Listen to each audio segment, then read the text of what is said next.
우리는 지난 부활주일부터 부활주일 이후에 예수님의 행적을 말씀을 통해서 살펴보고 있습니다. 부활 이후에 예수님의 행적을 살펴보는 이유는 바로 그때가 예수님이 하나님의 아들이심을 가장 강력하게 보여주는 증거이기 때문입니다. 여러분 생각해 보십시오. 예수님이 자신을 하나님의 아들이라고 말했습니다. 하나님께서 보내신 세상을 구원하는 구원자라고 말을 했습니다. 쉽게 말하면 예수님의 자기 소개이지요. 그리고 예수님은 기적을 행하셨습니다. 기적이라 함은 사람의 능력으로는 할 수 없는 것. 그래서 하나님만이 하실 수 있는 일. 근데 예수님이 그런 기적들을 행하셨습니다. 첫 번째 기적인 물로 포도주를 만드는 것. 우리 사람은 할 수 없지요. 만약에 그런 일이 일어났다면 그것은 하나님만이 하시는 일입니다. 우리가 찬양 드리는 것처럼 보리떡 5개와 물고기 2마리로 남자만 5,000명 되는, 여자와 아이들을 포함한다면 한 2만 명 정도 되는 그 많은 사람들을 먹이시는 일을 행하셨습니다. 기적이지요. 왜냐하면 우리 인간에게는 그것을 행할 능력이 없기 때문입니다. 예수님이 자신을 하나님의 아들이라고 소개하고 하나님만이 하실 수 있는 능력을 행했다 하더라도 만약 예수님이 우리와 똑같이 죽음으로 끝났다라고 하면 그분을 하나님의 아들로 내가 받아들일 수 있겠는가? 우리 인간이 능력이 없지만 우리가 보편적으로 능력이 없음, 무능함을 느끼는 것이 바로 죽음인데 죽음을 이기는 사람은 없는데 만약에 예수님이 우리와 똑같이 죽음으로 이 세상의 삶이 끝났다라고 하면 하나님의 아들됨을 우리는 받아들이기 어렵습니다. 그런데 예수님은 십자가에 못 박혀 처참하게 죽으셨다가 3일 만에 부활하셨습니다. 예수님의 십자가의 죽으심이 예수님의 하나님의 아들을 증거하는 것이 아니라 예수님의 부활이 하나님의 아들이심을 증거한다는 것입니다. 두 번째 생각해 볼 것은 예수님이 3일 만에 부활하셨습니다. 그 후에 어느 정도 살다가 다시 죽었다면 하나님의 아들이라고 우리가 믿을 수 있겠는가? 예를 들어 예수님이 부활하셨습니다. 부활 후 예수님이 10년을 사셨습니다. 그리고 또 10년 후에 죽었다면 예수님의 이 세상의 삶이 죽음으로 끝났다면 그 부활은 의미가 없는 것입니다. 굳이 의미를 찾자면 부활하고 나서 그 다음에 죽은 그 10년 동안 생명이 연장되었다라고 하는 것밖에는 의미가 없는 것이죠. 그런데 예수님은 부활하신 후에 다시 죽은 것이 아니라 나사로처럼 다시 죽은 것이 아니라 예수님은 죽지 않고 하늘로 올려지셨다. 승천하셨다는 것입니다. 예수님의 부활이 예수님의 하나님의 아들이심을 증명하는 것이고 부활하신 후에 다시 죽지 아니하시고 하늘로 올려지신 그것이 그 승천이 예수님의 하나님의 아들 되심을 증명하는 것입니다. 그렇기 때문에 우리는 예수님을 하나님의 아들로 믿고 하나님이 보내신 구원자로 믿는 것입니다. 예수님이 제자들과 마지막 그 이별의 순간에 즉 승천하시기 바로 전에 그 시간에 제자들에게 한 가지를 약속하십니다. 그것이 사도행전 1장 4절에 나옵니다. 예수님이 제자들에게 이렇게 말씀하십니다. 예루살렘을 떠나지 말고 내게서 들은 바 아버지께서 약속하신 것을 기다리라. 너희는 예루살렘을 떠나지 말아라. 예루살렘이 고통스럽더라도 예루살렘에 있는 종교 지도자들이 너희의 생명을 위협해서 너희가 두렵고 불안하다 할지라도 예루살렘을 떠나지 말아라. 기다려라. 내 아버지께서 약속하신 것을 기다려라. 아버지께서 무엇을 약속하셨는가? 요한은 물로 세례를 베풀었으나 너희는 몇 날이 못되어 성령으로 세례를 받으리라. 예수님께서 유언과도 같은 말씀을 하신 것이죠. 예루살렘 떠나지 말아라. 떠나고 싶어도 계속해서 있어라. 그리고 내 아버지께서 약속하신 것을 기다려라. 너희가 여기에서 머무르고 기다리고 있으면 아버지께서 성령으로 너희에게 세례를 베풀어 줄 것이다. 제자들은 이전까지 성령으로 세례를 받은 적이 없습니다. 그렇기 때문에 성령으로 세례를 받는다는 것이 무엇인지를 몰랐습니다. 그저 예수님이 말씀하셨기 때문에, 부활하신 하나님의 아들께서 말씀하셨기 때문에 그것을 받들고 순종한 뿐입니다. 그리고 우리가 잘 아는 유명한 말씀, 사도행전 1장 8절의 말씀을 마지막으로 말씀하시고 제자들이 보는 가운데 하늘로 올려지셨습니다.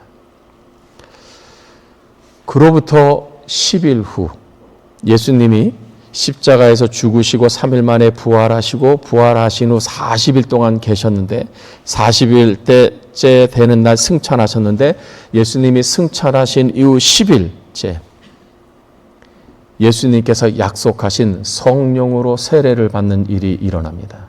그것이 바로 오늘 말씀입니다.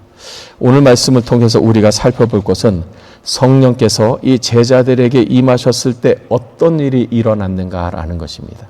우리 어떤 일이 일어났는가를 생각하면서 우리 오늘 말씀 1절부터 4절 우리 한 번 더 읽겠습니다. 시작.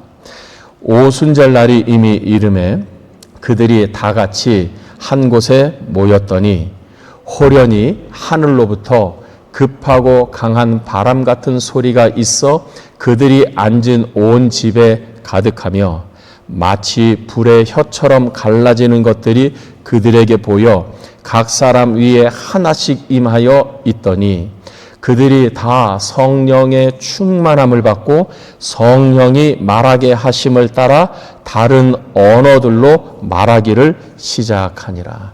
그들이 한 곳에 모여 있습니다. 그런데 갑자기 호련히 하늘로부터 급하고 강한 바람같이 성령이 임하셨다라는 것입니다. 성령이 이들에게 임하셨을 때 우리는 세 가지 현상이 나타나는 것을 볼 수 있습니다. 첫 번째는 청각적 현상입니다. 성령이 임하시는데 급하고 강한 바람 같은 소리로, 마치 강풍이 부는 것처럼 강한 바람 소리 임하셨다라는 것입니다. 바람은 눈에 보이지 않지요. 바람 자체는 눈에 보이지 않습니다. 그러나 우리는 바람을 볼 수는 있습니다. 나무가지가 흔들리는 것을 통해서 바람이 불고 있구나. 바람 자체는 볼 수 없지만 바람이 불고 있다라는 것을 우리는 현상을 통해서 알 수 있습니다. 성경에 이 바람이라고 하는 단어와 성령이라고 하는 단어가 똑같은 단어입니다. 그래서 성경은 성령의 역사를 바람과 비유해서 말씀합니다. 성령 자체는 보이지 않으시지만 영이기 때문에.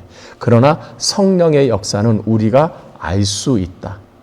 마치 바람 자체는 볼 수 없지만 바람이 나뭇가지가 흔들리는 것을 통해서 바람이 부는 것을 알 수 있는 것처럼 성령의 역사를 알 수 있다. 즉 청각적 현상이 나타난 것입니다. 왜 하늘로부터 급하고 강한 바람 같은 소리로 임하셨을까? 이것이 우리에게 가르쳐주는 의미는 무엇인가? 그것은 바로 성령의 강력한 능력의 임재라는 것입니다. 성령이 강력하게 임하셨습니다. 두 번째, 시각적 현상입니다. 불의 혀처럼 갈라지는 것들이 보여 각 사람 위에 임하셨다. 성령이 임하시는데 사람들이 그것을 보니 불의 혀처럼 갈라지는 것들이 그들 각 사람 위에 임했다라는 것입니다. 바람은 바람처럼 임한 것은 그 온 집, 그들이 모여있는 온 집에 가득했고 불의 혀처럼 갈라지는 것들은 그 집에 모여있는 각 사람들에게 임하셨다라는 것입니다. 성령의 임하심은 각 사람들에게 임하시는 것입니다. 불의 혀처럼 갈라졌다는 것을 통해서 우리는 두 가지를 알 수 있습니다. 성경에서 불은 정결하게 하는 것을 말합니다.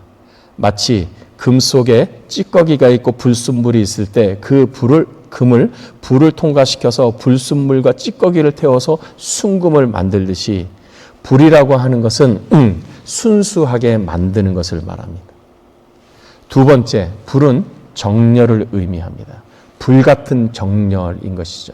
성령께서 불의 여처럼 각 사람에게 임했다라고 하는 것은 그들의 불순물을 죄악을 없앴고 뿐만 아니라 그들 가운데 하나님을 향한 열정을 일으켰다라는 것입니다. 세 번째, 성령이 임하셨을 때 나타난 현상입니다. 구어적 현상입니다. 4절을 보면 그들이 다 성령의 충만함을 받고 성령이 말하게 하심을 따라 다른 언어들로 말하기를 시작하니라.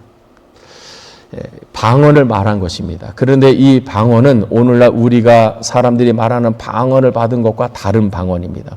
이 방언은 그때 오순절날에 모였던 각 사람들의 언어, 다른 나라 말로 한 것이 방언입니다. 오늘날 우리가 하는 방언은 다른 사람들이 알아듣지 못하는 말이지요. 그러나 이때 사도행전 2장 오순절에 임했던 성령께서 주시는 방언은 다른 나라 말이라는 것이. 그 말로 복음을 전했다. 즉 성령의 충만함으로 말하게 하심을 따라 다른 나라, 다른 민족의 언어로 말했다는 것은 복음은 선포되어야 된다는 것입니다. 복음은 유대인들에게만 필요한 것이 아니라 비유대인인 모든 민족과 종족들에게 복음은 필요하다라는 것입니다. 그래서 하나를 더 보면 4절을 보면 그들이 다 성령의 충만함을 받고 성령이 말하게 하심을 따라 말했다라는 거예요. 자기가 말하고 싶어서 말한 것이 아니라 자기는 자기의 의지와 관계없이 성령이 말하게 하심으로 어쩔 수 없이 말하게 되었다라는 거예요. 성령의 주도성을 말하는 것이죠. 복음의 전 세계성을 말하는 것입니다. 우리는 이 현상을 통해서 성령이 임하셨을 때 우리는 세 가지 특징을 봅니다. 첫째, 성령은 아주 강력한 방법으로 초자연적으로 임하셨다. 두 번째, 성령은 그들이 알 수 있는 방법으로 임하셨다. 세 번째, 가시적으로 임했다. 어떤 사람들은 이렇게 말합니다. 성령이 임하시는 것을 어떻게 압니까? 성령은 눈에 보이지 않는데 성령이 임한다는 것을 우리는 어떻게 알 수 있습니까? 불가능하지 않습니까? 아니요, 알 수 있습니다. 영이시지만 우리의 육안으로는 볼 수 없지만 성령이 임하는 것을 우리는 경험해요. 성령이 임한 사람은 표시가 날 수밖에 없지요. 조금 전에 말씀드렸듯이 바람 자체는 보이지 않지만 바람이 움직이고 불고 있는 것을 현상을 통해서 알듯 성령 자체는 볼 수 없지만 우리는 성령이 임하고 성령이 역사하시는 것을 현상을 통해서 알 수 있는 것입니다. 가시적으로 알 수 있다라는 것이죠.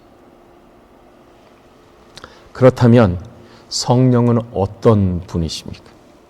성령은 하나님이십니다. 성령은 하나님의 영입니다. 하나님도 하나님, 예수님도 하나님, 성령님도 하나님입니다. 그래서 우리는 그것을 이해하기 쉽게 아버지 하나님, 아들 하나님, 성령 하나님이라고 말을 합니다. 신학적으로 이것을 삼위일체라고 합니다. 성령은 하나님이시고 하나님의 영입니다. 성령의 가장 큰 특징은 무엇인가? 성령은 생명의 영입니다. 하나님이 모든 생명의 근원이시듯이 하나님의 영이신 성령도 생명의 근원이십니다. 여러분, 생명이 있다는 것은 살아있다는 것이고 살아있다는 것은 능력이 있다는 것이죠. 성령이 생명이라면 성령은 능력입니다. 그래서 사도행전 1장 8절에 오직 성령이 너희에게 임하시면 너희가 권능을 받고 성령의 권능을 받고 이 권능으로 해당되는 헬라어가 두나미스인데 이 두나미에서 나온 영어 단어가 다이나마이트입니다. 성령은 그냥 흐지부지한 능력을 가지고 계신 것이 아니라 강력한 능력을 가지고 계시다. 성령이 임하면 강력한 능력이 나타난다라는 것입니다. 그러면 성령님이 임하시면 어떤 일이 일어나는가? 전체적으로 말하면 생명의 역사가 일어나고 살아나는 역사가 일어나고 변화되는 역사가 일어납니다.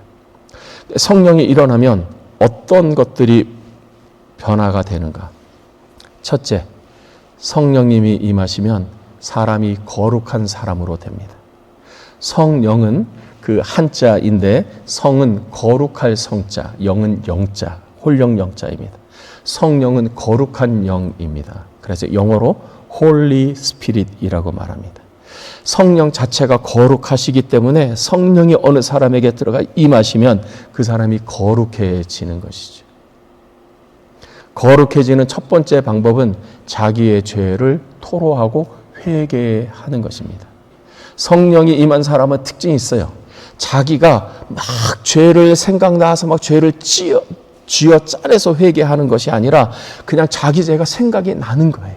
마치 영화의 그 필름이 돌아가서 영화가 계속 내 눈앞에서 펼쳐지듯, 드라마가 내 눈앞에서 펼쳐지듯 자기가 지은 죄가 다 생각이 나는 거예요. 그게 어쩔 수 없이 회개하는 거예요. 왜? 성령께서 그것을 보여주시고 성령께서 역사하시기 때문이에요. 내가 이런 죄를 졌나? 내가 이런 죄를 졌나? 자기가 숨겨두었던 죄를 성령께서 드러내시고 죄라고 생각하지 않았던 것을 성령께서 죄로 깨닫게 하시고, 그래서 성령이 임하시면 회개의 역사가 일어나는 거예요. 왜? 회개는 죄를 토해내는 것이기 때문이죠. 회개의 역사가 일어납니다. 우리 대한민국 평양에 1903년, 1905년, 1907년에 부흥이 일어났습니다.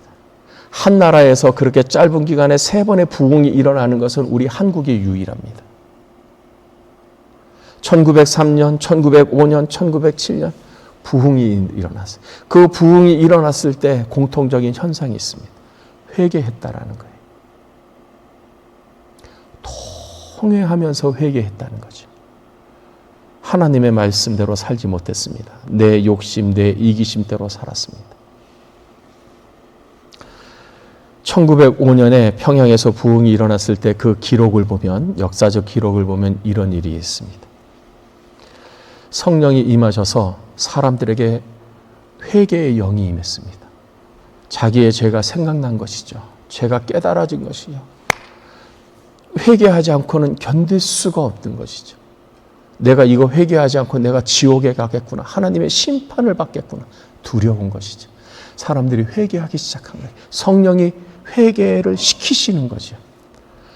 어떤 사람은 땅을 치면서 회개하고, 어떤 사람은 떼굴떼굴 굴면서 회개하고, 어떤 사람은 벽을 보면서 회개하고. 그냥 여러분 그때의 장면을 한번 상상해 보십시오. 혼란이죠. 설교하는 선교사님이 올라갔는데 선교사님이 너무 시끄러우니까 설교를 할 수 없는 거예요. 여러분 좀 조용히 좀 해주세요. 설교 시간입니다. 좀 조용히 좀 해주세요. 설교 시간입니다. 그런데 조용히 할 수가 없었어요. 왜? 성령께서 자기의 죄를 생각나게 하시니까 이것을 회개하지 않고는 하나님의 심판이 너무 두려운 거지요. 그래서 선교사님이 설교를 포기했다고 그래요. 설교단에 떠나서 사람들이 회개하도록 기회를 준 거죠. 성령이 임하시면 회개의 역사가 일어나는 거예요. 회개를 통해서 거룩해지는 것입니다. 새 사람이 되는 거지. 그 이전에는 내 욕심, 내 이기심, 거짓을 행하고 불법을 행하고 사기치고 아무렇지도 않았는데, 조금의 양심의 가책이 있었는데 성령이 임하시니까 그 죄가 너무 커 보이는 것이죠. 심판받겠다. 하나님이 나를 죽이실 수도 있구나. 죄를 회개하고 죄를 끊어버리고 거룩해지는 것입니다. 성령이 임하면 거룩한 사람으로 변화됩니다. 두 번째, 성령이 임하면 담대함과 용기 있는 사람으로 변합니다. 예수님의 제자들은 예수님이 잡히시던 밤에 예수님이 잡히시자 유대인들이 무서워서 뿔뿔이 다 도망을 갑니다. 예수님이 십자가에 못 박혀 죽으신 후에도 이들은 사람들이 두려워서 집 안에 들어가서 안에서 문을 걸어 잠그고 말 그대로 두문불출했습니다. 겁쟁이였던 것이죠. 사람들이 두려웠던 것입니다. 그런데 이들이 사도행전 2장 1절부터 4절 이후에는 다른 사람으로 변합니다. 사람들이 모여 있는 광장으로 나아갑니다. 시장으로 나아갑니다. 성전으로 나아갑니다. 거기서 모여 있는 사람들에게 설교하고 전도하기 시작했어요. 베드로가 설교하는 내용이 사도행전 2장에 나옵니다. 너희가 십자가에 못 박혀 죽인 그 예수를 하나님이 살리셨고 하나님이 그 예수를 주와 그리스도가 되게 하셨다. 예수를 믿어야 한다. 그러므로 너희의 죄를 회개하고 주 예수를 믿고 구원을 받아라. 사람들이 무서워서 숨어서 집안에 있던 이 사람들이 오히려 사람들에게로 뛰어나가서 예수의 부활을 전하고 예수의 복음을 전하는 담대한 사람으로 변화됐어요. 어떻게 이런 놀라운 일들이 일어났는가? 어떻게 이렇게 갑작스럽게 사람들이 변했는가? 어떻게 용기 있는 사람, 담대한 사람이 됐는가? 이유는 하나. 오늘 말씀의 사도행전 2장 1절 4절에 성령이 그들에게 임했기 때문입니다. 성령이 임하면 담대한 사람이 됩니다. 여러분, 오늘날도 마찬가지입니다. 현대인의 특징 중에 하나가 두 가지라고 합니다. 하나는 두려움이고 하나는 불안함이에요. 두렵습니다. 불안합니다. 두렵다는 것은 어떤 사람이나 어떤 일 때문에 느끼는 부정적인 감정이고, 불안한 것은 막연한 한데 마음에 평안하지 못하는 것이죠. 많은 일들을 하고 많은 사람들을 위하는 일들에 약이 있고 문화가 됐지만 여전히 사람들의 마음속에는 이 두려움과 불안함이 있습니다. 사람들은 이 두려움과 불안함을 어떻게 해서든지 해소하기 위해 다른 것에 몰입을 하는 것이죠. 어떤 사람은 스포츠에 몰입하고 어떤 사람은 드라마에 빠지기도 하고 어떤 사람은 그것을 잊어버리기 위해 인터넷에 중독되기도 하고 술에 중독되는 경우도 있어요. 그러나 여러분, 그런다고 문제가 해결되나요? 두려움과 불안함이 떠나가나요? 순간적으로는 그럴 수 있어요. 그러나 우리의 내면에 그때가 지나고 여전히 불안함과 두려움은 더 커지는 것이죠. 우리는 이 불안함과 두려움을 정말 극복할 수 없는 것입니까? 우리는 여기로부터 자유로울 수 없는 것입니까? 맞습니다. 우리는 할 수 없습니다. 그것을 극복해내고 이겨낼 능력이 없기 때문입니다. 그렇다면 우리에게 전혀 방법이 없는 것입니까? 아니요. 성경은 그 방법이 있다고 말합니다. 그게 뭡니까? 성령입니다. 성령이 임하면 담대합니다.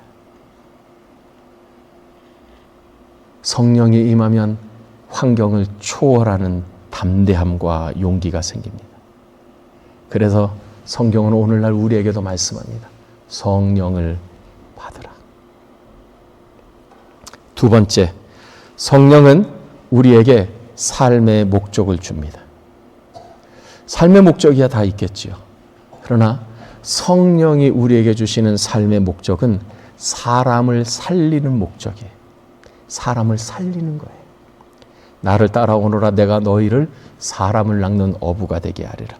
성령이 임하시면 사람을 살리는 어떤 거룩한 목적이 있어요. 당연하지요. 성령은 살리는 영이시기 때문에 그렇습니다. 이전까지 제자들은 이기적이었습니다. 어떻게 해서든지 예수님께 잘 보여서 예수님의 그 덕을 봐서 어떻게 하면 더 높은 자리에 올라가 이것을 궁리했던 사람입니다. 이기심, 자기 욕심을 채우고자 궁리했던 사람입니다. 이기적인 사람이었죠. 그런데 이 자기 욕심을 채우고 자기 만족을 채우는 것이 더 이상 이들의 삶의 목적이 아니었어요. 이들의 목적은 오로지 예수님의 증인이 되는 것이었습니다. 이들은 예수님의 이 부활을 전하기 위해서 땅끝까지 가라는 주님의 말씀에 순종해서 그들은 땅끝까지 계속해서 앞으로 나아가면서 복음을 전했습니다. 어떤 사람은 그 당시의 세계의 중심이라고 하는 로마에 가서 복음을 전했습니다. 어떤 사람은 오늘날의 이란, 이라크까지 가서 복음을 전했습니다. 어떤 사람은 오늘날의 조지아, 아르메니아까지 가서 복음을 전했고 도마는 인도에게까지 가서 복음을 전했습니다. 그곳에서 순교했지요. 왜 이들은 계속해서 예수 부활, 예수 복음을 이렇게 전했을까요? 간단합니다. 그 복음이 사람들을 살리기 때문이죠. 예수 부활 복음이 사람들을 살리기 때문이죠. 그렇다면 이들은 어떻게 이 예수님에 대한 이 복음이 사람들을 구원하고 살린다는 것을 알았을까요? 그것도 간단하죠. 자기가 직접 체험했기 때문입니다. 예수 부활, 예수 복음을 받았어요. 믿었어요. 성령이 임했습니다. 그들 가운데 놀라운 변화가 일어났습니다. 이기심과 자기 욕심에 사로잡혔던 자가 하나님 중심의 사람이 되었어요. 영이 살아나는, 마음과 생각이 살아나는, 삶이 살아나는 것을 경험했어요. 그 좋은 것을 경험했더니 나 혼자 가질 수 없다. 마치 오늘날 비유하면 어느 집에 우연찮게 갔는데 이 집이 너무 맛있는 맛집이에요. 그래서 사람들한테 맛집 소개하듯이 예수 복음, 부활 복음을 전한 것이죠. 구원 복음을 전한 것이죠. 여러분, 존 뉴턴을 아십니다. 전 세계인들이 사랑하는 찬송가 어메이징 그레이스, 나 같은 죄인 살리시를 작사한 분입니다. 이분은 처음부터 그리스도인은 아니었습니다. 이 사람은 아프리카에서 흑인들을 잡아다가 파는 노예선의 선장이었습니다. 여러분 한번 생각해 보십시오. 이 사람의 성격이 어땠을까요? 노예들을 잡아다가 아주 그것을 노예로 파는 사람이었으니 이 사람이 얼마나 잔인하겠어요. 얼마나 거칠고 얼마나 악했겠어요. 욕설과 폭력이 이 사람의 삶의 모습이었어요. 그러던 1748년 어느 날 대서양을 항해하던 중에 그는 생각지 못한 거대한 폭풍우를 만나게 됩니다. 그 폭풍우를 만나서 배가 침몰할 위기에 처했어요. 배가 침몰한다는 것, 곧 자기도 죽는 것을 의미하죠. 내가 여기서 이렇게 죽겠구나. 죽음에 이르는 순간 그는 그동안 그렇게 무시하고 살았던 하나님 앞에 기도하는 것입니다. 하나님 나를 살려주십시오. 하나님 나를 살려주십시오. 그런데 정말 기적처럼 그가 기도했더니 살아났어요. 그는 우연이라고 생각하지 않고 하나님이 내 기도를 들어주셨구나. 내게 은혜를 베풀어 주셨구나. 나 같은 죄인에게 하나님의 은혜를 베풀어 주셨구나. 그는 예수님을 영접합니다. 그리고 39세에 목회자가 됩니다. 자신에게 베푸신 그 어메이징 그레이스를 생각하면서 어메이징 그레이스, 나 같은 죄인 살리신 그 은혜 놀라와 노래를 만드는 거죠. 존 뉴턴은 82세의 나이로 세상을 떠났는데 세상을 떠나기 바로 전에 이런 귀한 간증을 남겼습니다. 내 기억력은 점점 사라졌지만 나는 두 가지만은 똑똑히 기억합니다. 첫째는 내가 과거에 엄청난 큰 죄인이었다는 것과 두 번째, 예수님은 나 같은 죄인을 구원하셨다는 것입니다. 예수님을 만나고 성령이 임하면 삶이 변화되는 거죠. 하나님을 위한 삶, 예수님을 위한 삶, 다른 사람을 살리는 삶, 회복시키는 삶. 사랑하는 성도 여러분, 우리 모두가 다 그런 삶을 살기를, 살리는 인생들이 되기를 주님의 이름으로 축복합니다. 세 번째, 성령은 고난을 기뻐할 수 있는 힘을 주십니다. 제자들이 성령을 받고 예수 복음, 예수 부활을 전했습니다. 근데 예수 부활을 전했으면 좋은 일이 일어나야 되는데 오히려 그들은 어려움과 시련이 더 많았습니다. 고난을 당한 것이죠. 핍박을 받았습니다. 예수 부활 전하는 것을 시기하는 사람들도 있었고 반대하고 대적하는 사람들이 있었기 때문입니다. 제자들에게 위협을 했고 협박을 했습니다. 제자들을 감옥에 가두기도 하고 채찍으로 때리기도 했어요. 여러분 이 정도 되면 아이고 나 이제 예수 복음 그만 전해야 되겠다. 예수 부활 그만 전해야 되겠다. 포기할 만하잖아요. 그런데 제자들은 포기하지 않았어요. 계속해서 복음을 전했어요. 왜? 그렇게 고난을 당하고 학대를 당하고 핍박을 받았는데 이들은 계속해서 복음을 전했어요. 왜? 성경이 그 이유를 가르쳐 줍니다. 그들이 받는 고난보다 기쁨이 훨씬 더 컸기 때문에.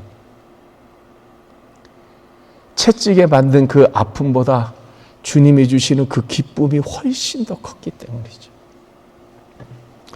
사도행전 5장 41절에 이렇게 말합니다. 사도들은 그 이름을 위하여 능력받는 일에 합당한 자로 여기심을 기뻐하면서 공의 앞을 떠나니라. 내가 예수님 때문에 이런 고난을 받는구나. 할렐루야. 너무 감사합니다. 우리가 일반적으로 감사와 기쁨은 좋은 일이 일어날 때, 내가 원했던 일이 이루어졌을 때 누리는 것이 우리의 감정인데 제자들은 고난을 당하고 채찍에 맞고 감옥에 갔고 박해를 받았는데도 너무 기뻤던 거예요. 그 이유도 간단하죠. 환경과 연관되는 기쁨이 아니었기 때문입니다. 그것은 위로부터 임하는 환경을 초월하는, 고난과 어려움을 초월하는 기쁨이었기 때문이죠.